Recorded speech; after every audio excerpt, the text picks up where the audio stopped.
bisag asa, kalimtan ng problema. Manakatag bukid mga tuglasang og maligo sa sapa, og mga tutag dagat magpahangin o kaha mag-swimming ta. Dali na uban ta, sige na manurita, manglaag bisag asa, kauban ng pamilya.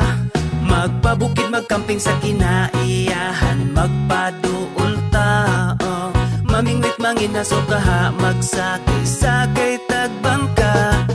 Muborang kinabuhi, maong undang nagmugot, di na makatabang makasamot nagpamaot. Lipayang kasing-kasing, aron wanay kalagot, likayi ang butang nga makahatag og kadaot. Daotan na ganitag mga nawong, unya daotan pa atong huna-hunaon. Dapat positibo lang, kanunay ang atong aura. Suroy bisag asa, kay walay mga kontra. Kwarta, dili na problema, di ba? Pwede ta malipay bisag di tantong abunda.